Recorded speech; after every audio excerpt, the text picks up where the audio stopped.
اس لیے حضرت علی نے کہا تھا لوگوں کسی سے الجھو نہ الجھو لیکن غریب سے نہیں الجھنا. کہا وہ کس لیے؟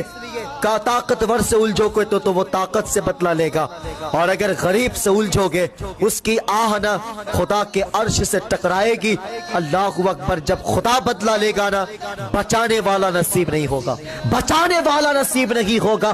بادشاہ نے جب محل بنوایا اتفاق سے محل کے کونے پہ بڑھیا کی جھوپڑی پر رہے تھے. بادشاہ نے کہا اماں اپنے جھوپڑی کو ہٹا لے، جا میری سلطنت بہت بڑی ہے کہیں پہ جا کر کے بس جا. اللہ اکبر. عورت نے کہا تھا کہ بادشاہ اگر ہو سکے تو اپنے محل کو لے کر کے چلا جا، میں نہیں جانے والی. کہا وہ کس لیے؟ کہا بادشاہ جو رونق تیرے محل میں نہیں ہے وہ رونق میری جھوپڑی میں ہے. کہا وہ کیسے؟ اللہ اکبر. بڑھیا نے بہت بڑی بات کہی تھے. کہا بادشاہ تیرے محل میں رونق تیرے نوکروں کے وجہ سے ہے لیکن میری جھوپڑی میں رونق میرے بزرگوں کی یادوں کے وجہ سے ہے، بزرگوں کی یادیں شامل ہے.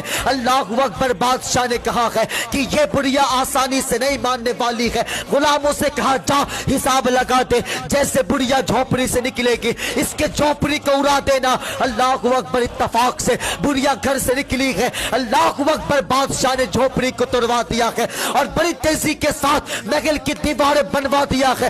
شام کو جب بڑھیا گھر کو لوٹا ہے دیکھا میری حویلی نہیں ہے، میرا گھر نہیں ہے. ہائے میری قسمت، میرا گھر کہاں گیا ہے؟ کسی نے کہا ہے اماں وہ تو بادشاہ نے توڑوا دیا ہے.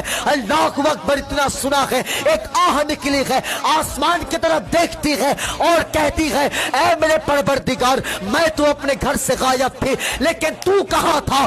تو کہاں تھا؟ اے مالک میں تو نہیں دیکھ رہی تھی لیکن تو دیکھ رہا تھا.